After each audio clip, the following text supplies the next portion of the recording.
नमस्कार, बहुत स्वागत है आप सभी का। मैं हूं आपके साथ नैना यादव, लेकर हाजिर हूं हमारा खास शो पूछता है इंडिया। बात हम कर रहे हैं आज मिडिल ईस्ट के तनाव की।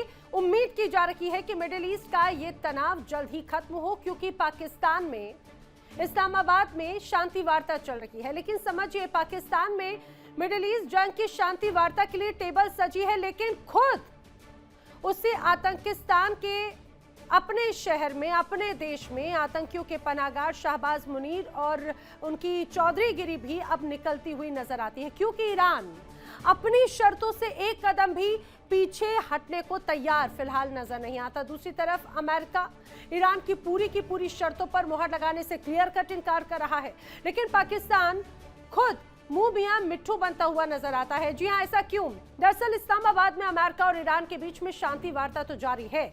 पाकिस्तान के प्रधानमंत्री शहबाज शरीफ से ईरान के प्रतिनिधिमंडल ने मुलाकात भी की और इसके बाद अमेरिकी प्रतिनिधिमंडल ने पाकिस्तान के पीएम शहबाज शरीफ से बातचीत की। अब ईरान का दावा है कि अमेरिका ने बैठक से पहले ही लेबनान पर सीज फायर करने और ईरान की फ्रीज संपत्तियों को रिलीज करने पर सहमति जता दी है, लेकिन अमेरिका ने अभी किसी भी शर्तों को मानने से क्लियर कट इनकार कर दिया है। इस बीच खबर है कि ईरान ने पाकिस्तान को कड़ी चेतावनी भी दी है। ईरान की ओर से कहा गया है कि अगर अमेरिका अपने वादों से पीछे हटता है तो उसके लिए पाकिस्तान को जिम्मेदार माना जाएगा। बातचीत के बीच में प्रेशर पॉलिटिक्स भी शुरू हो गई है। पाकिस्तान का सऊदी अरब के साथ में रक्षा समझौता, इसके तहत एक देश पर हमला, दोनों देशों पर हमला माना जाना है और इसके तहत पाकिस्तानी सेना की जो यूनिट है सऊदी अरब के किंग अब्दुल अजीज एयरबेस पर पहुंच भी चुकी है। वहीं ईरान ने अमेरिका को कड़ी चेतावनी दे दी। ईरान ने पहले ही उपराष्ट्रपति मोहम्मद रजा आरिफ ने अमेरिका को चेतावनी देते हुए सोशल मीडिया पर लिख दिया कि अगर हम इस्लामाबाद में अमेरिका फर्स्ट के प्रतिनिधियों के साथ में बातचीत करते हैं तो दोनों पक्षों और दुनिया के लिए फायदेमंद समझौता होने की संभावना है, लेकिन अगर हमारा सामना इजराइल फर्स्ट के प्रतिनिधियों से होता है तो कोई भी समझौता नहीं माना जाएगा। उन्होंने साफ तौर पर कहा कि ईरान पहले से भी ज्यादा जोर शोर से अपना बचाव जारी रखेगा। उधर दुनिया को इसकी भारी कीमत चुकानी पड़ेगी अगर ऐसा होता है तो। अब तक तो ऐसा लगता था कि इतनी जल्दी ये बारूद की दीवार धराशायी होने की कोई गुंजाइश नजर नहीं आ रही, लेकिन वार्ता अभी बाकी है। दूसरी ओर शहबाज शरीफ और मुनीर इस मीटिंग के जरिए अपनी कंगाल पाकिस्तान की सियासत चमकाने में जुटे हैं, इसमें कोई शक नहीं। लेकिन देखना यह होगा कि आतंकिस्तान में हो रही ये वार्ता क्या कोई कारगर साबित होगी, यहां से कोई शांति का रास्ता निकलेगा या फिर मिसाइल लोड करके वॉर फिर से शुरू कर दी जाएगी। अब इस बीच कई बड़े सवाल हैं लोगों के जहन में। क्या वास्तव में इस स्थिति में पाकिस्तान नजर आ रहा है जो यूएस और ईरान उसकी बात सुने? क्या वार्ता के जरिए अपनी छवि सुधारने में कामयाब हो पाएगा पाकिस्तान? क्या जंग में सऊदी अरब का साथ देने के चक्कर में पाकिस्तान गृह युद्ध का शिकार तो नहीं होता हुआ नजर आएगा? करेंगे चर्चा। खास मेहमानों का पैनल मेरे साथ में कनेक्ट हो रहा है, आपको जल्दी से मिलवा देती हूँ। मेरे साथ रक्षा विशेषज्ञ रिटायर्ड मेजर जनरल अनुज माथुर कनेक्ट हो रहे हैं। मेरे साथ रक्षा विशेषज्ञ रिटायर्ड ब्रिगेडियर राजन जामवाल जी मेरे साथ कनेक्ट हो रहे हैं। मेरे साथ में पाकिस्तान से रक्षा विशेषज्ञ मेजर शेख नदीम भी कनेक्ट हो रहे हैं। आप सभी खास मेहमानों का बहुत स्वागत है इस पूरी चर्चा में जो अभी तमाम इस तरह के हालात नजर आ रहे हैं। ब्रिगेडियर राजन जामवाल जी, मैं सबसे पहले आपसे समझना चाह रही हूँ, ये जो पूरी बैठक है अभी तक अगर इस बात की स्थिति की बात की जाए तो ऐसा लग रहा है टसल तो लगातार बरकरार है, बड़े संशय भी यहाँ पर है, कंफ्यूजन है। ये कंफ्यूजन दूर होगा, कोई उम्मीद नजर आएगी? आज कोई सार निकलता हुआ नजर आ रहा है, कोई भी बदलाव? देखिए, कोई कंफ्यूजन नहीं है, कोई कुछ नहीं है, ना ही ये वार्ता है। एक किताब है साइकोलॉजी ऑफ मिलिट्री इनकॉम्पिटेंस, पुरानी किताब है 70s की। ऑफ कोर्स बोर वॉर और दूसरी वॉर्स को डिस्कस करता है, पर उसका एक लेसन बड़ा क्लियर है। वो लेसन है कि कोई भी मिलिट्री ऑपरेशन होता है और ये मिलिट्री ऑपरेशन और पॉलिटिकल ऑपरेशंस दोनों के लिए लागू है चीज, तो सबसे जरूरी कंपोनेंट उसका क्या होता है? वो सबसे जरूरी कंपोनेंट होता है कि अगर ये फेल होता है तो इसका ठीकरा किसके सिर पे फेंकना है। ये हर कोई जो बड़ा लीडर है ये हमेशा ध्यान में रखता है कि ठीकरा किसके सिर पे फेंकना है। तो अब इस वार्ता का सक्सेस होने की चांसेस बहुत कम है। अब पाकिस्तान एक रेडीमेड ठीकरा खुद ही मतलब आ गया, so that that is why they were roped in, कि अगर कुछ गड़बड़ हुआ तो ठीकरा इनके सिर पे फोड़ा जाएगा कि भाई साहब आप ही ने सारा मिसकम्युनिकेशन स्टार्ट किया, आप ही ने ये किया, आप ही ने वो किया। तो दैट इज वन पार्ट। मतलब इट टेल्स यू कि पाकिस्तान एग्जैक्टली फिट कहाँ होता है पूरे सिचुएशन में। अभी आते हैं असली वार्ता पे। आप एक चीज बताइए कि मिड पॉइंट कहीं दिख रहा है आपको, जो ईरान चाहता है और जो अमेरिका चाहता है? मतलब अगर ईरान के 10 पॉइंट में से कौन सा है जो अमेरिका मानने को तैयार हो जाएगा, और जिसमें मतलब उसका एक किस्म का ग्लोबल थू नहीं होगा, पेट्रो डॉलर सिस्टम खत्म नहीं हो जाएगा, मतलब कौन सा ऐसा उसमें से है? इसी प्रकार अमेरिका ने जो दी हैं, वो क्या ईरान का ये रजीम मान लेगा? उनमें से सही बात है जी, कोई एक मान लेगा? तो भाई एक स्टार्टिंग पॉइंट होना चाहिए। अभी अच्छी बात है कि पाकिस्तान ने मतलब पहल करी, ठीक है, अपने आप को मीडिएटर समझ रहे थे, पर अनफॉर्चुनेटली वो जो मैसेंजर का काम किया उसमें भी काफी कंफ्यूजन कर दिया। तो मीडिएटर तो नहीं बन पाए, पर मैसेंजर ही अगर ठीक बनते, सही एक दूसरे को उनकी बता देते, तो then still they could have gone head. पर वो मीडिएटर बनते बनते मैसेंजर भी नहीं बन के रह गए। That is the tragedy, and now you will see कि how it unfolds. It will be a comedy of errors. बिल्कुल, जो मतलब वार्ता चलेगी, कोई बेस, कोई स्टार्ट पॉइंट नहीं है, ये एक लॉजिस्टिक पॉज है। अमेरिका नहीं चाहता था कि वो जो उन्होंने 50-50 हजार आदमी इकट्ठे कर लिए थे पावर प्लांट में ईरानियंस ने, वो उनके ऊपर बम मार के मतलब एक जिनोसाइड और का एक्यूज्ड हो। So it wanted time to disperse. और ट्रम्प साहब की बुरी आदत है ना कि वो टाइम स्पेस पहले ही बता देते हैं, इतने बज के इतने मिनट पे हम मारेंगे। यही तो मुंह मियां मिट्ठू वाली बात होती है, बड़बोलेपन की बात हो जाती है। लेकिन जिस तरह से अभी हालात हैं, मैं जल्दी से एक बार रिएक्शन अनुज माथुर जी का लूं, लेकिन उसके पहले दर्शकों को बता दूं, अब यूएसए से बलोच पत्रकार अमर मसीखान भी कनेक्ट हो चुके हैं। अमर जी, आपका भी बहुत स्वागत है इस पूरी चर्चा में। अनुज माथुर जी, आज का दिन क्या निर्णायक साबित होने वाला है हर लिहाज से, क्योंकि ये 3 देशों के लिए ये बैठक बहुत महत्वपूर्ण है। एक तरफ ईरान को हालांकि भरोसा नहीं है ना पाकिस्तान पे ना अमेरिका पर, लेकिन इस बैठक के बाद में क्या कोई सुझाव निकलेगा? दूसरी बात, अमेरिका जिसके पास में खोने को बहुत ज्यादा है डेंटेड सिचुएशन को सॉल्व करने के लिए, और पाकिस्तान के लिए भी, क्योंकि पाकिस्तान अपना पूरी दुनिया में भरोसा खो चुका है। तो ये एक स्थिति है जो अपनी छवि सुधारने का एक मौका मिल रहा है, लेकिन इज इट पॉसिबल, आपको लग रहा है क्या? देखिए नैना, ये बात मैं पहले भी आपके साथ कई दफा कह चुका हूं कि जब आपकी डिजायर्स बिल्कुल डायमेट्रिकली ऑपोजिट हैं, डिजायर्ड एंड स्टेट जो चाहते हैं वो डायमेट्रिकली ऑपोजिट हैं, इनका कोई कहीं भी मुझे नहीं लगता कोई भी एक भी चीज के ऊपर बातचीत कोई होने की संभावना है। उसकी मैं वजह बताता हूँ। एक तो मैं ये बता दूं आपको कि ब्रिगेडियर जम्वाल मेरे अपनी रेजिमेंट के सीनियर है, हमारी ट्रेनिंग इकट्ठी एक सी हुई है, इसलिए हम सोचते भी एक सी तरीके से हैं, और मैं उनसे पूरी तरह से सहमत हूं। देखिए, मैं आपको इतना बताना चाहता हूं कि अमेरिका का अगर एक भी शर्त इन्होंने इसमें से मानी, खास करके ऐसी शर्तें जो कि आप तमाम यहां से अपने बेसिस उठा करके ले जाएंगे वेस्ट एशिया से, अगर ये वो चले गए वेस्ट एशिया छोड़ करके, तो उनकी इकोनॉमिक कैटास्ट्रोफी, डिजास्टर नहीं, it will B an economic catastrophe for America. और जो उनका जो डी डॉलराइजेशन है उसके प्रोसेस इतने तेजी से शुरू हो जाएगा, और अमेरिका जो है वैसे ही परेशान है, और ये और हो गया तो वो बिल्कुल, तो किसी कीमत पे नैना इस बात को नहीं माना जाएगा। मैं सिर्फ इसलिए एक दो बातें हाईलाइट कर रहा हूं ताकि ये पता पड़े कि क्यों समस्या आने की संभावना है। दूसरी बात जो है, अब आप देखिए किस प्रकार से लगातार ईरान से मैसेजिंग हो रही है, किस प्रकार से मुस्तफा खामनेई के मैसेजेस जो हैं वो उनको रिले करे जा रहे हैं, उनकी जो टीम है कि इस चीज पे बातचीत नहीं होगी, उस चीज पे बातचीत नहीं होगी। तो कहीं ना कहीं मुझे थोड़ा सा विरोधाभास ईरान के अपने अपने जो लीडरशिप, करंट लीडरशिप है, डिस्पेंसेशन है, उसमें लग रहा है। आज की तारीख में ईरान जो है वो मेरे हिसाब से काफी हद तक क्या, लगभग पूरी तरह से आईआरजीसी के चंगुल में है, और आईआरजीसी कहीं ना कहीं इस बात को नहीं चाहती कि कुछ भी बात मानी जाए, खास करके स्ट्रेट ऑफ हॉर्मुज पे। स्ट्रेट ऑफ हॉर्मुज एक, ये बात कई दफा हो चुकी है कि एक बहुत फ्री इंटरनेशनल वाटरवे है जिसको कोई भी कंट्री को हक नहीं है उसको रोक करके और उसके ऊपर इस तरह से बंदिशें लगा देने का। तो ये 2-4 चीजें जो होंगी, तो मुझे लगता है कि मैं चाहता हूँ इसका कोई नतीजा निकले। मैं चाहता हूँ कम से कम ये हो कि भाई हम अपने सीज़ फायर को एक्सटेंड कर रहे हैं और अगली मीटिंग हम यहाँ करेंगे, तो ये बहुत बड़ी बात होगी। पूरी दुनिया चाहती है कि ये यहाँ पर शांति हो और इससे आगे लेकिन इसमें जो एक अदृश्य खिलाड़ी जिसकी बात मैं पहले भी कर रहा था, वो है चीन।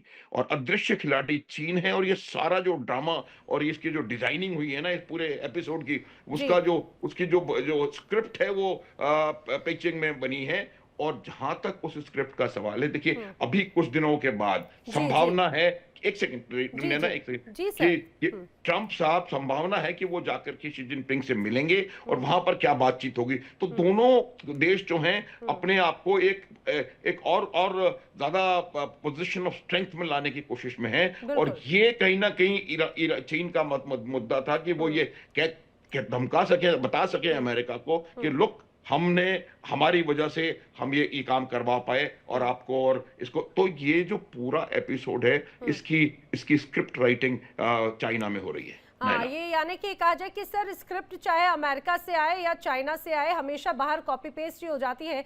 मेजर शेख नदीम, आप बड़ा मुस्कुरा रहे थे अनुज माथुर जी की बात पर भी, राजन जामवाल जी की बात पर भी। मैं इस मुस्कुराहट में जानती हूँ कि आज देखिए एक डेंटेड इमेज को सुधारने का एक बड़ा अच्छा मौका है और अच्छी बात है, हर देश को मौका मिलना चाहिए, स्पेशली पाकिस्तान को तो बहुत ज्यादा जरूरत थी भी। आज की ये जो बैठक है वो निर्णायक होगी क्या? आतंक परस्ती वाली जो एक बड़ी छवि है वो क्या सुधरने के आसार हैं इससे? जी बिल्कुल, मेरे हिसाब से मेरी अपनी साथी राय है, मेरे दोनों रिस्पेक्टेड सीनियर्स यहाँ बैठे हुए हैं, तो मेरी राय ये कि 95% चांसेस हैं कि इंशाल्लाह ताला ये जो नेगोशिएशन है और ये मीडिएशन है और ये जो call of the brutal end of this war है वो इंशाल्लाह हो जाएगी और कल तक आपको उसका रिजल्ट भी मिल जाएगा। उसके 2-3 इंडिकेटर्स हैं। एक इंडिकेटर तो देखिए सबसे बड़ी कि जेडी वैंस साहब यहाँ पर आए हैं, ये अमेरिका का वाइस प्रेसिडेंट है, दुनिया का दूसरा इंपॉर्टेंट आदमी है और वो यहाँ तक पहुंच गया है, इतने घंटों के सफर करके आपने देखा है। तो वो ऐसे नहीं आया है और ये बहुत सी चीजें मैं पहले भी बयान करता रहूँ, रुपिंदर मेरी बात पे सहमत होंगे कि देखिए ओमान के अंदर इनके 80% पॉइंट्स के ऊपर तो एग्रीमेंट हो चुका है। अब कुछ एडिशनल पॉइंट्स हैं, वो एडिशनल पॉइंट्स मैं आपको बता देता हूँ कि 4 डिमांड ईरान की तरफ से हैं, 4 ही डिमांड अमेरिका की तरफ से। जो पहले आप बात कर रहे हैं वो सारी डिमांडों का भी कोई वो सेकेंडरी डिमांड्स तो हो सकती है, जैसे 10 नुकाती आप कह रहे हैं, कोई 15 नुकाती, व्हाटएवर। अभी जो डिमांड्स हैं ईरान की, 4 डिमांड्स है। ईरान ये कह रहा है कि जनाब and conclusive and permanent end to this war और साथ ही विड्रॉल, यहाँ से आप चले जाएं। नंबर 2 वो कहता है कि हमारी लिफ्टिंग ऑफ द सैंक्शंस, हमारी जो सैंक्शंस है उनको आप लिफ्ट कर दें, ये उनकी दूसरी डिमांड है।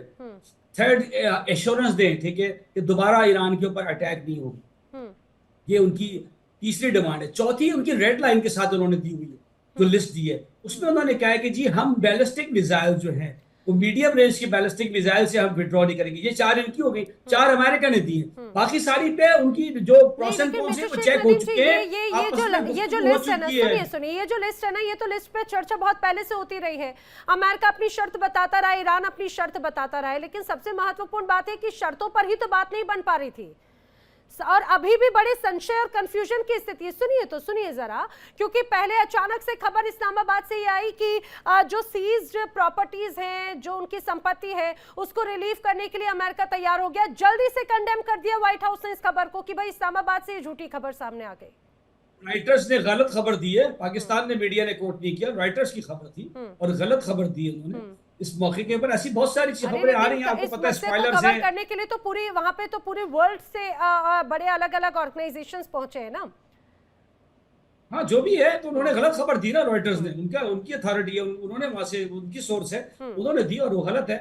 और आपने देखा अमेरिका ने फॉरवर्ड की तरफ। मैंने आपको बताया कि अब ये मसला नहीं है कि जी ये असल जो कॉन्क्रीट है वो 4 उनके 4 अमेरिका की 4 डिमांड मैं आपको बता दूं क्या है। अमेरिका ये कहता है कि जनाब आप जो है ये एरिया के अंदर हुर्मुज़ को ओपन कर दें unconditionally, number 1 without toll. Number 2 वो कहते हैं कि जो प्रॉक्सीज है आपके इस रीजन के अंदर वो नो मोर प्रॉक्सीज, ठीक है, नंबर 2 डिमांड। नंबर 3 उनका ये है कि जी आपका बैलिस्टिक मिसाइल प्रोग्राम उसको कैप कर दें, बंद कर दें, ये हम बर्दाश्त नहीं करेंगे।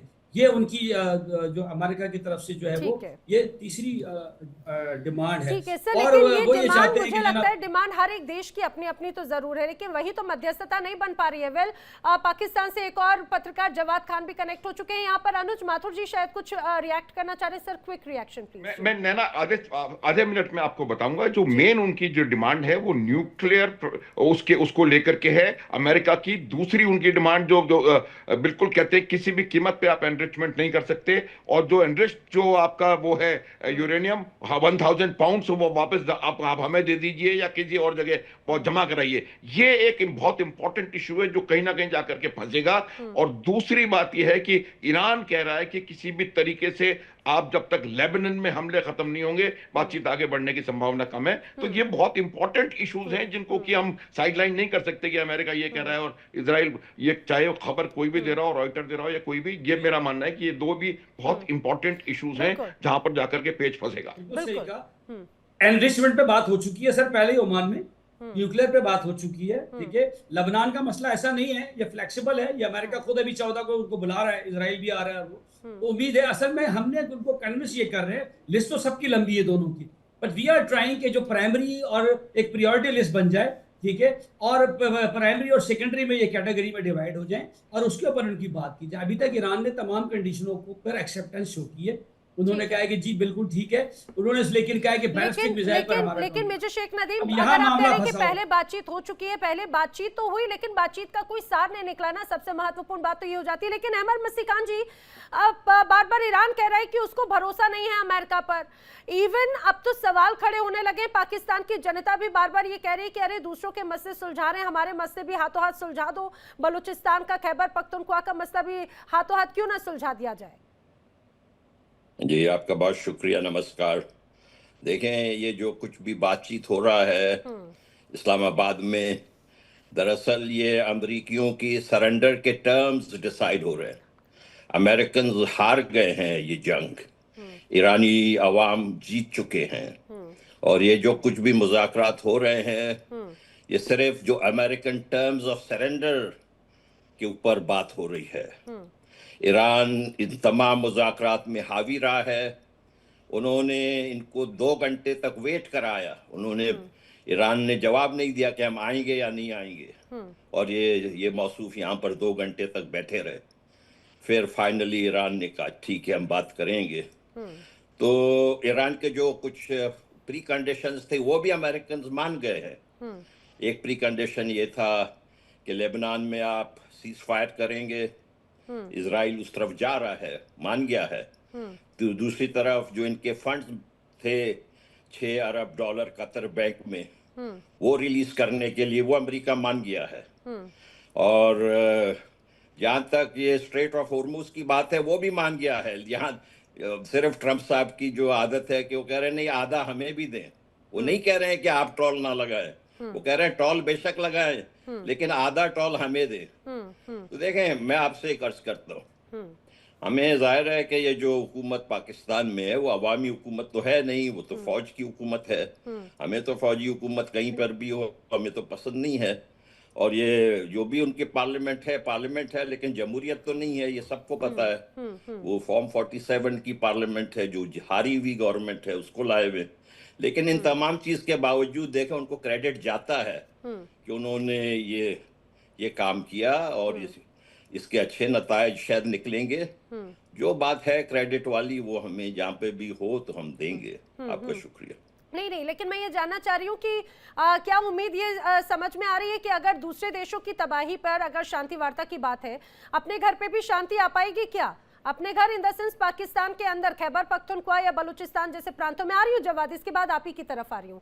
अहमद मस्तिकान जी 20 सेकंड्स में जवाब दीजिएगा प्लीज। जी हाँ, तो अब ये मसला है ना कि ये हमारे पंजाबी जिहादी मुसलमान जो है ये दोगलापन करते हैं ना जी। एक तरफ इनको कश्मीर का रोना होता है, इनको फलस्तीन का रोना होता है, और दूसरी तरफ ये जो है हमारे बलोचों का खून बहाते हैं और हमारे लिए कहते हैं कि हम हार्ड स्टेट पॉलिसी करेंगे। इनकी जुबान के आप जो है हमसे 10 नस्ल तक भी नहीं जीत सकते हैं। किस किस्म की घटिया किस्म की जुबान ये इस्तेमाल करते हैं दूसरे कौम के लिए। हमारा अपना कौमी एक शनाख्त है, उसको इज्जत देने के बजाय अंग्रेज ने भी ये कहा था कि बलोचों को इज्जत दे। और ये आसिम मुनीर जो जलंधर के पता नहीं कौन से सड़क से उठ के आया है, वो आके हमें कहता है कि तुम जो हो हमसे 10 नस्ल तक भी नहीं मुकाबला कर सकते हो। घटिया किस्म का जनरल है। नहीं, मुझे लग रहा है कि अब अगर मौका मिला है बदलाव का तो शायद बदलाव जरूर होगा, और यही उम्मीद शायद जवाद खान, मुझे लगता है कि जो बलूचिस्तानी या खैबर पख्तूनख्वा के लोग हैं, अब उनके मन में एक उम्मीद जाग रही है कि अगर दूसरे घरों की या फिर दूसरे देशों की जो परिस्थितियां उसे सुलझाने में बड़ी भूमिका निभा रहा है पाकिस्तान, तो अपनी छवि भी सुधारेगा अपनों के प्रति थोड़ा स्नेह दिखाकर या उनके साथ न्याय करके। बिस्मिल्लाहिर्रहमानिर्रहीम, अस्सलाम वालेकुम जी। कैसी उम्मीद करता हूँ आप सब खैरियत से होंगे। आज बड़ा खास दिन है बिल्कुल, और पाकिस्तान में तो बड़ी जो है वो पाकिस्तानी अवाम और पाकिस्तान के लिए एक बड़ा खास दिन है। और जो मातम है वो मैं देख रहा हूँ पिछले दिनों से, वो हमारे पड़ोस में लगा हुआ है और बड़े जोर से लगा हुआ है। तो हम दुख ही कर सकते हैं, अफसोस ही कर सकते हैं। अफगानिस्तान की बात कर रहे हैं, इराक की बात कर रहे हैं या चाइना की बात कर रहे हैं? मैं हिंदुस्तान की बात कर रहा हूँ, जो मदरलैंड है ना उसकी बात कर रहा हूँ। वहाँ पे मातम हो रहा है, मैं मदरलैंड की बात कर रहा हूँ। खुश रहने के लिए ख्याल अच्छा है। देखिए ये कभी कभी दावत का जिन्हें मौका मिल जाए जवाब, उन्हें ऐसे ही लगता है कि भाई हर दिन दावत है। कोई नहीं, प्लीज टू बी कंटिन्यू। जी, ख्याल तो मेरे बड़े बड़े बहुत अच्छे हैं, मजीद तो सुन लीजिए। चलिए बोलिए। आप लोगों को चाहिए ना कि खिते के अंदर अगर अमन हो रहा है तो उसको सपोर्ट करना चाहिए। मगर यहाँ पर आपने अपने ही प्रोग्राम में ये बात भी छेड़ दी कि जो मस्तिखार साहब मेरे ख्याल से बलोचिस्तान से बिठाए हुए हैं या कहाँ से, मुझे नहीं पता। तो इससे पहले ही मेरे ख्याल से बातचीत हो चुकी है। उनको बार बार आप इस चीज़ पे लेके आ रही है कि वो पाकिस्तान के खिलाफ बात करें, बलोचिस्तान के खिलाफ बात करें, खैबर पख्तूनख्वा के ऊपर बात करें। लेकिन अगर मैंने कुछ नाजायज बात कही हो तो बताइए। क्या बलूचिस्तानियों का अधिकार नहीं है क्या? खैबर पख्तूनख्वा, आप क्या सुनिए, घर के अंदर चौकियों पर ही लगातार पिछले 2-3 दिनों से बड़े हमले हो रहे हैं। तो क्या पाकिस्तान की जनता शांति की उम्मीद नहीं रख सकती? क्या बेईमानी है बलूचिस्तान की जनता के साथ में? ये सुने ना, देखिए मैं यही तो कह रहा हूँ, भारत के अंदर जो इस्लाम के अंदर जुल्म हो रहा है, वहाँ पे लोगों पे जुल्म हो रहा है। असम के अंदर जुल्म? अरे जनाब, अभी चुनाव हुए, आप क्या चुनाव को जुल्म मानते हैं क्या? आप क्या चुनाव को जुल्म मानते हैं क्या? बिल्कुल बिल्कुल। अपने गरबान में जाके जो जुल्म आप कर रहे हैं अपने अवाम के ऊपर, जो आपकी फोर्सेस कर रही है, उसके ऊपर आप लोगों को झांकना चाहिए। पाकिस्तान जानता है, पाकिस्तानी जो फोर्सेस है वो जानती है कि वो किस तरह जो है अपने मुल्क का दफा करना है। एक मिनट, आपने ना जी सर, देखिए सुन रहा हूँ मैं। देखिए जी जनरल साहब बोले, आप बोल रहे। नहीं, आप अपने गिरबान में झांकना भी सीख लें। आप किस तरह से अपने लोगों को दिखाते हैं 1971 में, ये पूरी दुनिया ने। एक मिनट, आप जब बात आपके आप बात पाकिस्तान की हो रही है और आप आज हिंदुस्तान में क्या हो रहा है उसकी बात कर रहे हैं। आप एक मिनट बिल्कुल शांत रहे। आप सारी दुनिया को पता है आप क्या कर सकते हैं। आप जवाब आपके पास 1971 में आपने अपने देश का जो किया। एक मिनट, एक मिनट बतानी पड़ेगी। आप एक मिनट बता रहे, मेरे मुल्क के बारे में बता रहे, तो मैं आपको आपके मुल्क के बारे में ना बताऊं? आप क्या बात कर रहे हैं आप? नहीं, क्या आप गलत बात, झूठ बोल रहे हैं आप। ये मैं आपको यही बताने की कोशिश कर रहा हूं। मैं आपको यही, अरे मैं भाई, अरे मैं आपको यही बताने की कोशिश कर रहा हूं। 1971 में आपने क्या किया था दुनिया जानती है। आपने जाकर के जॉर्डन में फिलिस्तीनियों के साथ क्या किया था ये दुनिया जानती है। आज आप बलूचिस्तान में क्या कर रहे हैं ये दुनिया जानती है। खैबर पख्तूनख्वा में क्या हो रहा है ये दुनिया जानती है। अफगानिस्तान के साथ क्या हो रहा है ये दुनिया जानती है। और आप हर बात को घुमा करके आज की तारीख में, और ये भारतवर्ष ऐसा देश है। ये जो मोदी साहब हैं वो इजराइल जाके जो आग लगा के आए हैं, तो अब पाकिस्तान उस आग को अगर बुझाना चाहे, आपका ये भी क्लियर कर देता हूं। देखिए ये जो बातें होती है ना, ये जो मोदी साहब कहां जाकर क्या करके आए, शुरू से आखिर तक हमारा ये स्टैंड यही रहा है कि विश्व में शांति होनी चाहिए। ये युद्ध का युग नहीं है, बुद्ध का युग है। और जब इजराइल में भारत का प्रधानमंत्री जाता है, वो 24 घंटे के अंदर कोई प्लानिंग करके नहीं जाता है। ये भारत के प्रधानमंत्री की विजिट जो थी इजराइल की, वो कई महीने पहले से फाइनलाइज थी। एक मिनट, कई महीने पहले से फाइनलाइज थी। और एक मिनट, बात को सुनने की हिम्मत रखो। और वहां सुन रहा जाकर हूं के मैं, भी आप प्रधानमंत्री नहीं सुन ने रहे जनरल साहब। वहां पर भी जाकर के, एक मिनट प्लीज नैना, वहां जाकर के भी प्रधानमंत्री ने उनको यही कहा था कि शांति का टाइम है और ये लड़ाई का युग नहीं है। वहां जाकर के कोई उन्होंने कुछ नहीं किया। और ये मोदी की विजिट बहुत पहले से प्लान्ड थी। ये कोई, अच्छा एक मिनट, और ये जो लड़ाई का जो जहां तक सवाल है, ये कोई ऐसा नहीं है कि मोदी 4 तारीख को गए 5 को लड़ाई हो गई। 3 महीने से इस लड़ाई की तैयारी चल रही थी और ये अमेरिका भी देख रहा था, पाकिस्तान भी देख रहा था, आप सब देख रहे थे। कोई ऐसे लड़ाई नहीं होती कि आज आप डिसाइड करें कल फायर कर दें। वो बैठे हुए हैं वहां पर मेजर साहब, वो जानते हैं। देखिए इस लड़ाई के, आपसे एक बात पूछता हूं मैं, आपसे एक बात पूछता हूं, एक मिनट ठहरो जनरल साहब, एक बात पूछता हूं, मेरे को खत्म करने दो। तो ये जो लड़ाई के बादल थे, ये 3 महीने से मंडरा रहे हैं। इसमें भारत के प्रधानमंत्री की इजराइल विजिट से कोई लेना देना नहीं है। इनको पता होना चाहिए। ये बात इस तरह की करते हैं जब तर्क नहीं होता, तब आपके पास इस तरह की बात करने के मौका आता है। आप अपनी बात करिए। आज हम बात कर रहे हैं, अच्छी चीज हो रही है पाकिस्तान में, उसकी बात करिए। जवाद देखिए ना जनरल साहब, आपने तो क्या कह दिया कि जी ये सारा कुछ हमने किया नहीं। तो ये आप अपनी मीडिया पे बैठ के क्या कर रहे हैं? और ये जो आग लगा रहे हैं, आप क्या कर रहे हैं? तो यही तो कर रहे हैं ना, आप चाह रहे हैं कि हमने सबसे पहले ये बोला कि काम अच्छा हो रहा है। कौन सी आग लगा रहे हैं? आग आप लगा रहे हैं। आग लगाना आपकी मीडिया रो रही है। अच्छा ठीक है, मैं बताती हूँ।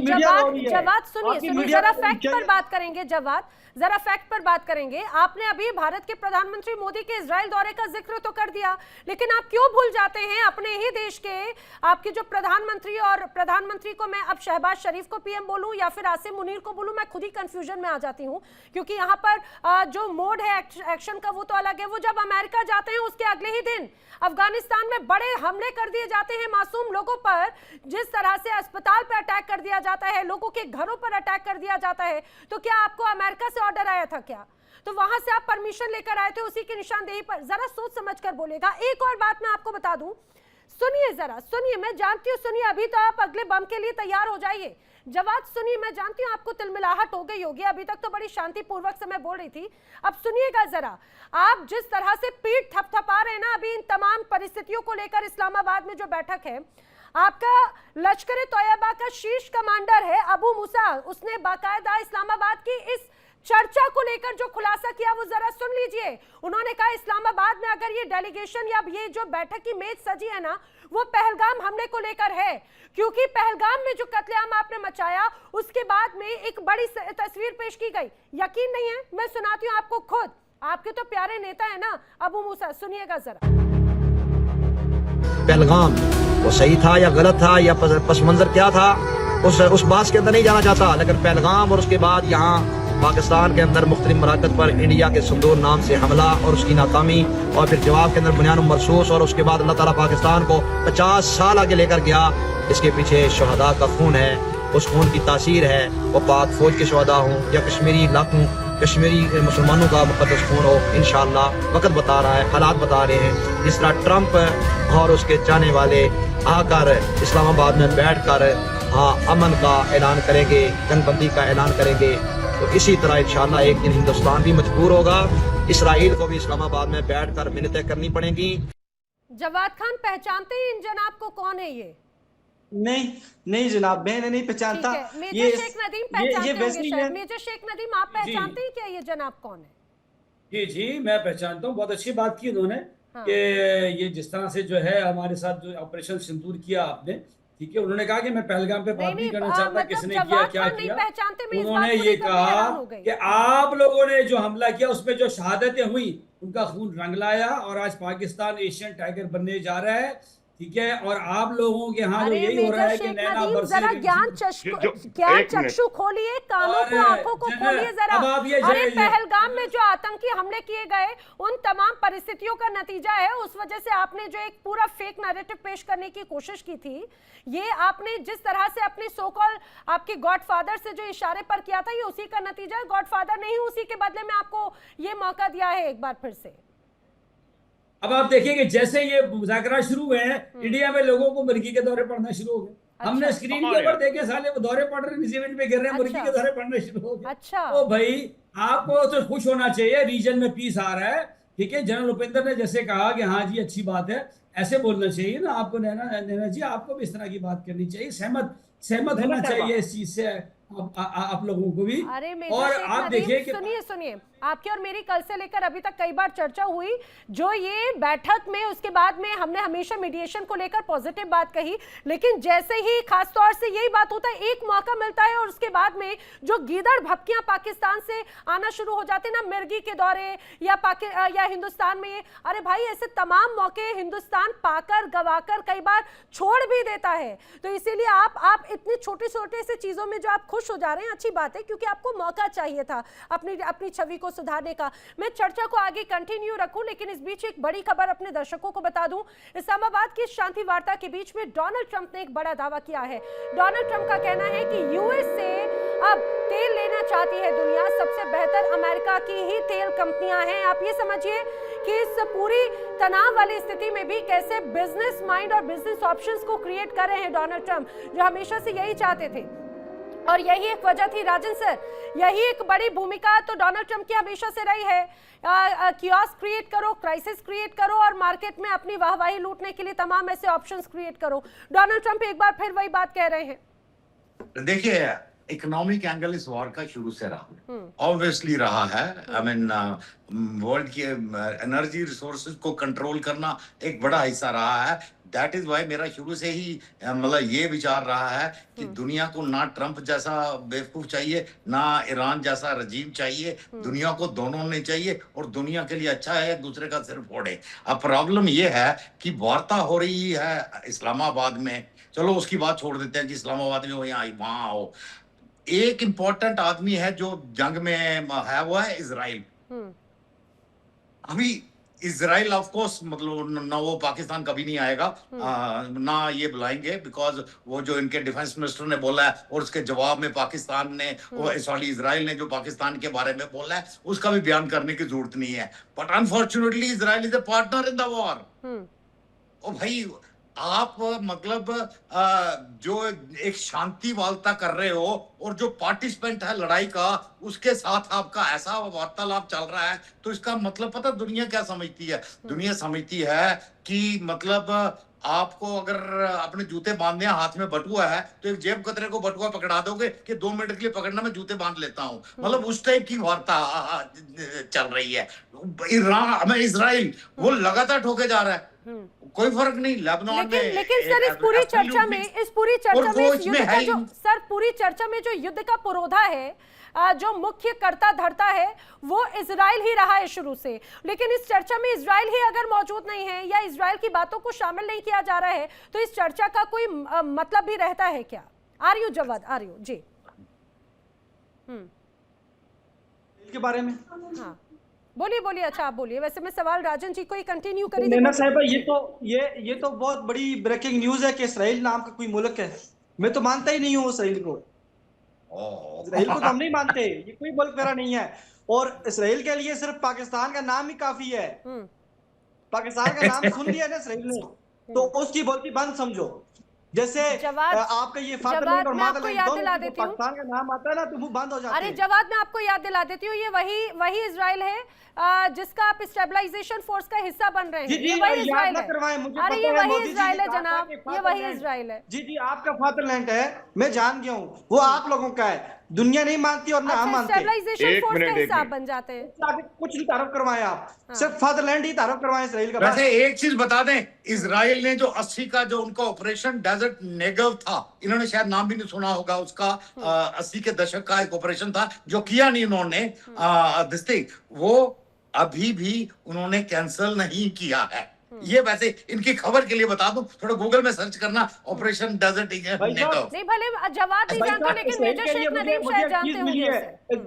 मुझे नहीं, आप शायद पैदा भी नहीं हुए थे तब, बट फिर भी सर्च कर सकते हो। जवाद मुझे लगता है क्या यहीं तक ही सारे पाकिस्तानी पत्रकारों की स्थिति रह जाती है क्या, कि कभी जूता, कभी चप्पल, कभी कुछ, वो भी फटी हुई चप्पल दिखाते हैं। अरे जरा स्थिति को सुधारिए। मैं आपको एज अ रेपुटेटेड व्यक्ति के तौर पे बताती हूँ, आप लोगों को इतनी गरिमा नहीं पता कि आपको किसी चर्चा में कैसे शामिल होना है।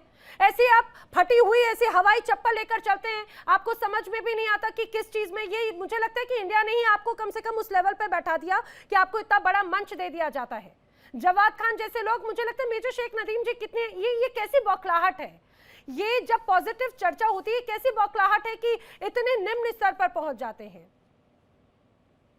देखिए, मैं खुद देख रहा हूँ कि वाकई जब से ये मामला शुरू हुए हैं इंडिया में बहुत ज्यादा बौखलाहट है। हाँ, चप्पल दिखाने वाली बात है सर, चप्पल दिखा रहे हैं क्या? या आप ये मैं उस रूप में बोलूं, ये क्या तरीका होता है? आपको हमारी हर चीज में चप्पल ही नजर आती है। अरे आपके शायद या एक सेकंड, आपके जो अभी जवाद खान ने दिखाई वो चप्पल नहीं तो और क्या था? आपके लिए क्या है वो? आपके लिए हो सकता है सोने चांदी की बात हो, शायद कई लोगों को नसीब ना होता हो। अब मैं आपसे डिसेंसी से पूछ रही हूँ तो आप मुझे टेढ़ा जवाब देने को मजबूर कर रहे हैं। नहीं, मैं यही कह रहा हूँ कि आपको आपके लिए उड़न तस्तरी है क्या वो? चप्पलें या जूते ही नजर आते हैं, क्योंकि शायद ये ज्यादा खाए आप लोगों ने, इसलिए आपको ये नजर आते हैं। ऐसी बात नहीं है। मैं समझता हूँ कि बिल्कुल इजराइल इज रियलिटी, ऐसी बात नहीं है। इजराइल इज मुझे लगता है जो सबसे ज्यादा दिखाता है ना जूते चप्पल, पाकिस्तान की तरफ से आते हैं, वही रोज खाते हैं, कभी हिंदुस्तान के हाथों, कभी अपनों के हाथों, कभी अपनी आर्मी के हाथों। बलूचिस्तान या खैबर पख्तूनख्वा का तो यही हाल है, हमेशा वो बेचारे इन्हीं चीजों में दबे कुचले रहते हैं। अनुज माथुर जी, मुझे लगता है डिसेंसी की उम्मीद करना ही बहुत बेईमानी हो जाती है। मैं आपको एक दो तीन बातें बिल्कुल साफ बता देना चाहता हूं कि ये कह रहे हैं कि एशियन टाइगर, वर्ल्ड का सबसे ताकतवर। देखिए, जब आप किसी देश की ताकत को, ये मेजर साहब हैं, आप जरूर जानते होंगे इस बात को, किसी ताकत को देखते हैं तो उसमें बहुत सारे फैक्टर्स होते हैं, और उसके अंदर जितने भी जो देश 24 बार इकोनॉमिक बेल आउट ले चुका हो, जिस देश के पैसे उधार लोग वापस मांग रहे हैं, जिस देश में 44% जनता जो है वो पॉवर्टी लाइन के नीचे रहती है, जिस देश में हर कोने में एक्टिविटीज चल रही हैं जो कि एंटी नेशनल एक्टिविटीज जो कह सकते हैं, वो चाहे बलोचिस्तान हो, सिंध हो, खैबर पख्तूनख्वा हो, उनकी लगातार लड़ाई, खुली जंग चल रही है अफगानिस्तान के साथ। ये मेरे शब्द नहीं है, इनके खुद के मिनिस्टरों के शब्द हैं कि हमारी खुली जंग चल रही है अफगानिस्तान के साथ, और वो कहते हैं कि हम दुनिया की सबसे बड़ी ताकत बन गए हैं। ये मेरे को लगता है कि इनको ये जो समझ है इनकी वो अलग है। दूसरी बात मैं आपको साफ बता देना चाहता हूं, नैना, जो आपने कहने का प्रयास किया था वो क्लियर है कि जब जो इंटरनेशनल पीस वाले फोर्स जो तैयार हो रही थी इजराइल के लिए, गाजा के लिए, उस गाजा में पाकिस्तान की आर्मी इजराइल के साथ कंधे से कंधा मिला करके जाकर काम करने के लिए तैयार थी। अब ये कहते हैं इजराइल कौन है। अब एक और बात बताता हूं मैं, ये बात पहले भी कह चुका हूं मैं कि जितने फिलिस्तीनियों का 72 में या 73 में जो पाकिस्तान के जियाउल हक उस जमाने में ब्रिगेडियर हुआ करते थे, उन्होंने जॉर्डन में जाकर के हजारों फिलिस्तीनियों का कत्ल किया है। ये इनकी बेसिस जो है वो फिलिस्तीनियों के हेट, फिलिस्तीन के हेट इजराइल और फिलिस्तीन के का कारण बनी हुई है पूरा इनका सोच। और उस सोच का ऐसा ये मैं नहीं कह रहा आपके इनको ये नहीं होंगे उस समय, लेकिन हमारे तो हमने तो हमारे we were already those days, हमको पता था क्या बातचीत हो रही है, इतनी हमारी उम्र है, इतना तजर्बा है। तो वहां पर जाकर के जियाउल हक ने 25-27 हजार फिलिस्तीनियों को मार दिया। और ये अब बात कर रहे हैं इधर किस्मत की, जो पावर, जो कॉम्प्रिहेंसिव नेशनल पावर होती है, Naina, he should go and have a look at the definition of comprehensive national power. और जो देश के जो एक वार्ता जो कि सफल है या नहीं है वो भी पता नहीं है, वो करवा करके ये समझ रहे हैं कि ये विश्व की सबसे बड़ी शक्ति बन गए। देखिए, बात करने की है सब जिस विषय पे हम चर्चा कर रहे हैं, ये बिल्कुल आप जो कॉम्प्रिहेंसिव नेशनल पावर की डेफिनेशन है उसको जाकर के आप देख लीजिएगा। एक मिनट और जहां तक सवाल इस बात का है, आपको मैं ये बता सकता हूं कि किस प्रकार से जो इंटरनेशनल लेवल्स के ऊपर बातचीत चल रही है, कैसे अमेरिका के साथ रह करके इजराइल के साथ डिफेक्टो पाकिस्तान खड़ा हुआ है। ये भी दुनिया जानती है, ईरान भी जानता है, मुस्तफा खमनेई भी जानता है। तो ये बिल्कुल क्लियर इंडिकेशन है। आप जो कहना चाह रहे हैं उसका कुल सार ये होगा कि दुनिया को दिखाने के लिए तो कहते हैं इजराइल हमारा दुश्मन, इजराइल हमारा दुश्मन, लेकिन अमेरिका के साथ में डिफेक्टो रोल में एक तरह से स्टैंड ही है। लेकिन अमर मस्तिकान जी, ये तो हमेशा से बड़ा धोखा हुआ ना, वही की बात कहने की कुछ और है, करने की कुछ और है। पाकिस्तान की हाथी के दांत दिखाने के और खाने के कुछ और। अब जरा बलूचिस्तानियों के लिए भी तो यही बात है, कहते कुछ है करते कुछ है। ये देखें, आपने सही कहा, जिस तरह से कि जनरल जियाउल हक ने जाकर ब्लैक सितंबर में उर्दन में फ़लस्तीनियों का कत्लेआम किया, इतना तो किसी ने भी तारीख में फ़लस्तीनियों का कत्लेआम नहीं किया था। ये तो दुरुस्त है, तारीखी हकीकत है। और हमारे जो भी भाई यहाँ बैठे हैं उनको भी ये मालूम है उनको कि ये गलत था, और पाकिस्तानियों ने, पंजाबी फौज ने ये किया है। ये पाकिस्तान जो है, दरअसल पंजाब का जो फेक नाम है, पंजाब की बदमाशी, पंजाब की दादागिरी, पंजाब की ये जुल्म ज्यादती, उसको इन्होंने एक नाम दे दिया है पाकिस्तान। वरना ये सारा का सारा पंजाबियों की बदमाशी चल रही है।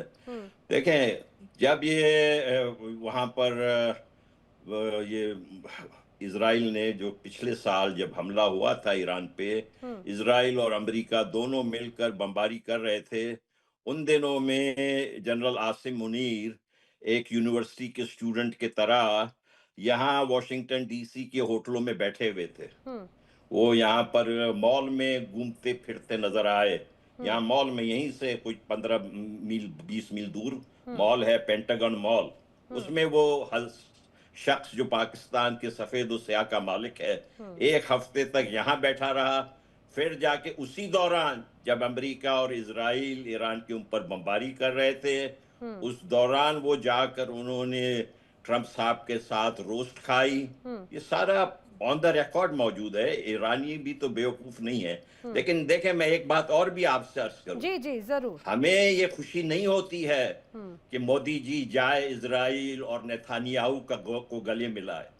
ये बात ना बलोच को पसंद है, ना अफगान को पसंद है, और ना किसी और मुसलमान को पसंद है। ये हमारे लिए, हमें बहुत दुख होता है कि जब जिनको हम बड़े भाई अपने समझते हैं, जिनको हम बहुत काबिल एहतराम समझते हैं, वो जाकर मुसलमानों का जो खून बहाता है उसको गले लगाता है। देखें, इससे हमें खासा ठीक है, लेकिन मुझे लगता है अमर मस्तान जी, वो अपनी ये जरूर पॉलिसी होती है, डिप्लोमेटिक पॉलिसी होती है, लेकिन ऐसे में तो चाहे बात ईरान की हो चाहे बात पाकिस्तान की हो, सभी एक ही थाली के चट्टे बट्टे नजर आ रहे हैं। राजन जी, सबसे महत्वपूर्ण बात तो ये, क्योंकि आज आप ये देखिए, पूरी दुनिया को आतंक की आग में धकेला किसने?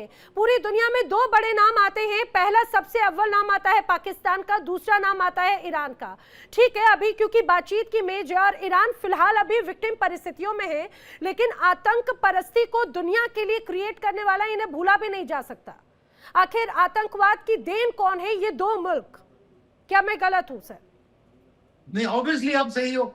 अभी पाकिस्तान तो खुद मानता है, ओनली थिंग कि हम टेररिस्ट हैं, उसका वो ब्लेम दूसरों पे शिफ्ट कर देता है। इनके कोई मिनिस्टर बोलते हैं जी हमको अमेरिकियों ने टेररिस्ट बनाया, उन्होंने हमको ये हथियार दिए, हम उनके लिए काम करते थे। तो basically they are trying to say कि हम टेररिस्ट थे, पर हम मर्सनरी टेररिस्ट थे।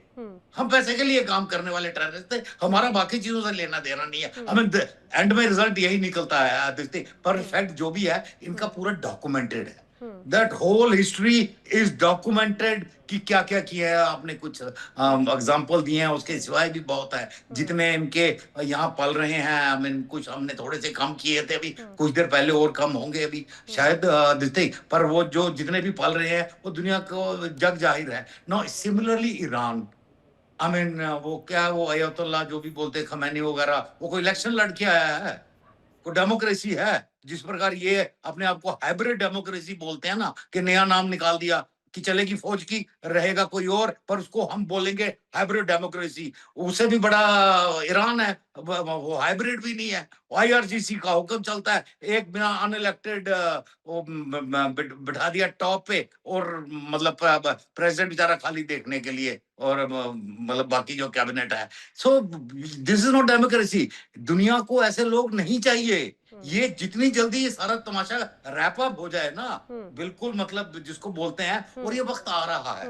अब देखते जाइए। अगर अभी युद्ध की बात करते हैं, मैं इनफैक्ट जब ट्रंप का भी होती है तो आई एम हैप्पी कि भी ट्रंप इज लूजिंग, बिकॉज दुनिया को ट्रंप भी नहीं चाहिए, दुनिया को ट्रंप भी नहीं चाहिए, पर दुनिया को ऐसे भी नहीं चाहिए रजीम, और ऐसे मतलब सोच वाले नहीं चाहिए। ईरान की हालत देखो, आज पाकिस्तान जैसी हो गई है, आटा नहीं है, दाल नहीं है, बिकॉज जब वो आप ब्लॉक करते हो ना कुछ, तो भैया शिप दोनों तरफ से चलते हैं कि भाई अगर आपको तेल नहीं आने दे रहे तो आपकी ना दवाई आ रही है, ना खाना आ रहा है, ना रोटी आ रही है, लोग भूखे मर रहे हैं, और उनको तो फर्क ही नहीं पड़ता। आम आदमी का तो क्या है, जैसे पाकिस्तान में फर्क नहीं पड़ता, आटा हो जाए महंगा तो हो जाए, साडा की। It is exactly like that. Petrol महंगा हो जाए तो सानू की, बिकॉज उनकी तो गाड़ियां चल रही हैं। This is exactly, I mean मेरे को तो कोई फर्क ही नहीं लगता रजीम में, जैसा वहां है वैसा ही यहाँ है, और जितनी जल्दी रैप अप हो जाए दुनिया के लिए अच्छा। मेजर शेख वैसे नदीम। हमें कुछ करने की जरूरत नहीं है। अब तो इजरायली बोल रहा है कि क्या करेगा, खुद ही ये देखेंगे। जिनको ये मानते ही नहीं है वो खुद ही बोल रहा है कि अभी अगला नंबर किसका है। Major Sheikh Nadeem, Official major statement है, शेख नदीम और ये शायद बंदा आई भी- थिंक आप कुछ रिएक्ट कर रहे थे। मैं तो रिएक्ट कर करके थक गया हूँ वैसे। अच्छा। लेकिन आप लोग बाज नहीं आते। जनरल उपेंद्र ने तो कुछ लफ्ज देखिए हमेशा हमेशा ये जो, हमेशा सबक सिखाते ये हुए रटे ना हम रटा- थकते हैं ना कभी थकेंगे, बात तो ये है। सही बात है। और तो हर सर बार भी जो है मौके ना वो देते हैं, रटे बात रटाए- ये समझिए सर, हर बार मौके देते हैं, इसीलिए जवाद खान को दोबारा मैंने अपने डिबेट में शामिल कर लिया। हर बार मौके देते हैं कि शायद गलती को सुधारेंगे। Please to be continue. अब सर जो है ना हमेशा वो रटे रटाए जुमले बोलते हैं, 3 4 71, अच्छा जी वो 100 लाख, अच्छा ये बार बार इनको कई दफा इनको हम जवाब दे चुके हैं। अब ये बात लेकिन इन्होंने बना लिया है कि भाई सबको सर टॉपिक कई बार बनानी है। जवाब दे अपने चुके हैं, समय कुछ तो वो- एग्जांपल्स बता देंगे तो ज्यादा इजी हो जाएगा। अनुज माथुर जी हर बार अगर वो रटे रटाए जवाब देते हैं तो आप उन्हें काउंटर भी तो कर दीजिए। आप कोई एक आधे ढंग का जवाब ले आइए। मुझे जवाब देने दें तो मैं आपको बोलिए। जवाब दूं। जहां तक आप बात कर रहे हैं कि जनाब बलूचिस्तान में ये हो गया, फला ये हो गया, आप अपने मुल्क में देखिए कि बापर्दा खवातीन को आप उम्र कैद की सजा दे रहे हैं। आप देखिए आसिया अंद्राबी और के साथियों को आपने उम्र कैद की सजाएं दे दी। अच्छा। आप अपने मुल्क के साथ क्या खिलवाड़ कर रहे हैं, आप लोग खुद देख क्या लीजिए। खिलवाड़ कर रहे हैं? कश्मीर में क्या हो रहा है, आपने 11 लाख फौज, अब ये एक मिनट करके ना ये आधा घंटा ले लेंगे। मैं तो जानना चाह रही हूँ, अगर किसी हिस्से को अगर चुनाव लड़ने की आजादी दी जाए, वहां पे इंफ्रास्ट्रक्चर्स को मजबूती दिया जाए, आपके लिए क्या वो जुल्म हो जाता है? मैं समझ रही हूँ आपके लिए वो जुल्म से और कुछ कम नहीं है। बात पूरी कीजिएगा जी। अच्छा चिकन नेक रियासतों में आप देखें, लद्दाख वदाख आसाम देखें ना, इन सब जगह क्या हो रहा है आपके लिए जो है ना हिमाचल प्रदेश, या आप खुद से देखें ना। अरे क्या हो रहा है वही तो जानना चाह रही हूँ मैं। कुछ नहीं है। आपके यहाँ देखिए बगावत हो रही है, आपके यहाँ माओ नवाज बागीदा हैं, आपको सारी चीजें पता है। अरे बगावत हो कहाँ रही है सर? नहीं हो रही है महाराज, कहाँ रही है बगावत? ये तो बता दीजिए ना आपको। हाँ, आप अपना संभाल लें, बगावत नहीं हो रही है। हाँ, पंजाब में देखिए खालिस्तान की तहरीक किस तरह से चल रही है पूरी दुनिया में। अरे तो आप सुनिए आप दे दीजिए ना, आपके पास बड़ा हिस्सा है पंजाब का, आपको खालिस्तानियों से इतना प्रेम है, आप दे दीजिए। आपको वैसे भी पंजाब और खालिस्तानियों से बहुत ज्यादा प्रेम नजर आता है, दे दीजिए, आपका हिस्सा है तो। हमारे हिस्से के जो पंजाबी है वो बड़े खुश हैं, हमारे हिस्से के जो पंजाबी हैं वो आपको सबक सिखाते रहते हैं समय समय पर, कभी सीमा पर तो कभी घर के अंदर, कभी खेल के मैदान पर, इसीलिए उनसे ना भिड़े। आपके जो अपने प्रांत है पंजाब के, उसमें खुश रहिएगा जी। अनुज जी कुछ कह रहे थे जी। मैं यही बताने की कोशिश कर रहा था कि इनके पास जब तर्क नहीं होता है तो कुतर्क देने का सिस्टम शुरू हो जाता है। याद दिला दूं मैं इनको कि भारतवर्ष ऐसे देश है जहां 3 राष्ट्रपति मुसलमान हो चुके हैं, एक राष्ट्रपति सरदार हो चुका है, और जिस आदमी ने ऑपरेशन सिंदूर में इनको घुटनों पे गिराया था वो भी एक सरदार था। तो इसमें कोई शक न रख लें कि हमारा और पंजाब का और हमारा क्या रिश्ता है। और भारतवर्ष एक मिनट वो सरदार ऑपरेशन के 6 महीने बाद जागा और उसने 6 महीने बाद आके कहा कि हमने आपके 11 जहाज गिराए। आप सब बताइए, वो हाइबरनेशन। देखो मेजर नदीम जिसको जस्टिफाई उसको करने की जरूरत पड़ती है, जिसका के बात मानी नहीं जा रही होती है। आप इस बात को इसको छोड़ दें। क्या हुआ था सिंदूर में आप भी जानते हैं। यू आर ए फौजी, you know it and let us not discuss। आप छोड़ दें उसको। मेरा ये कहने का मतलब है कि भारतवर्ष में पूरी तरह से आपकी डेमोक्रेसी चल रही है, इलेक्शंस हो रहे हैं, सब कुछ यहां पर हो रहा है, आईपीएल भी चल रहा है। आप देखिए कोई किसी किस्म की परेशानी नहीं है, आप अपना संभालें। भारत 4थे नंबर की सबसे बड़ी, फिर आप बोलेंगे वही बार बार याद दिला रहे हैं। मैं याद दिलाना पड़ता है। 4th लार्जेस्ट इकोनॉमी, मैं नहीं कह रहा हूं, IMF कह रहा है। आप रहने दीजिए नदीम साहब, आप प्लीज नदीम, मेजर नदीम, आज 1 मिनट नैना गलत है। मैं आपको गूगल करके दिखा देता हूँ। जीडीपी होती है, देखिए this is not the indicator of the standard of life, it is not the indicator of the poverty level. Major Nadeem, असल जो GDP 44% people below poverty line in Pakistan. That is the indicator. 44%. Google it and see it yourself. 44% people below poverty line. Anyway छोड़ दो यार, छोड़ दो इसको, छोड़ो। मैं जो आपको बता रहा हूँ जीडीपी और कौन कहां पर है सब पता है। इतने ज्यादा don't try to teach me economics, okay? तो आप जो पता है वो सब देख लीजिए, सब सारी दुनिया को मालूम है चंद्रमा पे कौन जा रहा है, सारे सीईओ पूरी दुनिया में किसके हैं, और सारे आतंकवादी संगठनों के सीईओ किसने दिए हुए हैं। तो ये तमाम बातें, बात इस समय फिलहाल ये हो रही है कि परिस्थिति किस प्रकार से ठीक हो सकती है। आपको यहां झांकने की जरूरत नहीं है, आप अपना देख लें, बलोचिस्तान संभाल लें, खैबर पख्तूनख्वा संभाल लें, और जिस देश के पास एयरफोर्स नहीं है, एयर डिफेंस नहीं, कुछ नहीं, उसने 2 महीने से नाक में दम कर रखा है आपका अफगानिस्तान ने, तो फिर आप क्या बात कर रहे हैं? तो नैना मेरा कहने का मतलब सिर्फ यही है कि देखिए, आपको इस समय ये देखने की हमें आवश्यकता है। मेरा एक सवाल है जी जी, एक सवाल है जी, एक सवाल है सर देखिए, जो जीडीपी आप बोलते हैं ना, जीडीपी नहीं होती, जीडीपी आपकी जो 4 नंबर पे है दुनिया में बिल्कुल है, it is due to services. असल जीडीपी जो इंडिकेटर होता है आपके स्टैंडर्ड ऑफ लिविंग का, पॉवर्टी का, वो कहते हैं जीडीपी पर। मेरी बात ना माने सर, मेरी बात ना माने ना, आप गूगल करें, मेरी बात ना माने। अब मेरे को आपने बोल दिया, मैं जवाब दूं आपको। आज आपको मैं बता रहा हूं क्या कितने, एक मिनट, आपकी बात सुन ली मैंने।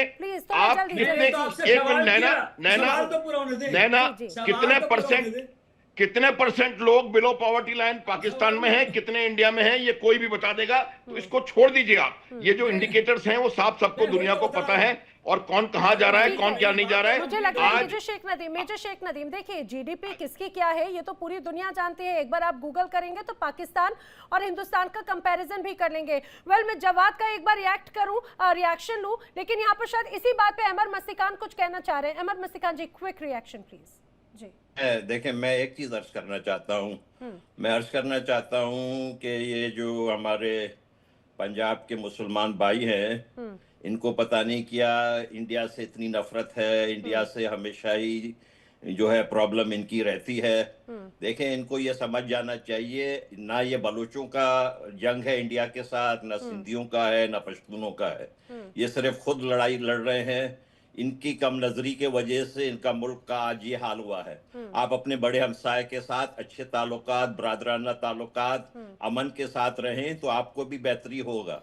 आप ये कौन सी बात करते हैं कि खामखा बिला जवाज इंडिया के पीछे लगे रहते हैं, फिर वो बहुत शरीफ लोग हैं, मैं आपसे सही कह रहा हूँ। देखें, मेरी बात आप सुने, वो पाकिस्तान की बात कर शरीफ लोग लीजिए मेजर शेख नदीम, आप जैसे लोग भी अगर खालिस्तान की बात करें, आज तो मत कीजिए, आज आपको मौका मिल रहा है अपनी छवि सुधारने का, लेकिन क्या किया जाए, आप उस छवि को भी सुधारने का मौका गंवाना चाहते हैं। जवाद खान, आपका जो पिछला रवैया था मैं उसको बिल्कुल भी एक्सेप्ट नहीं करती, और आपको मुझे लग रहा है कुछ डिसेंसी जरूर सीखनी चाहिए। जीडीपी की जो बात है, उस जीडीपी से थोड़ा सुधारते हुए अपनी बेहतर चप्पल ले लेंगे तो ज्यादा अच्छा लगेगा। बात पूरी कीजिएगा, कंटिन्यू। नैना साहिबा, पहले तो गुजारिश है बोलने का मौका दीजिएगा। दूसरा ये कि जनरल साहब की काफी देर बाद तो बिल्कुल मौका दूंगी, अगर आप बदतमीजी या गलत तरीका अपनाएंगे तो मैं आपको कतई मौका नहीं दूंगी, ऑल्दो मेरा बिल्कुल इंटरेस्ट नहीं था।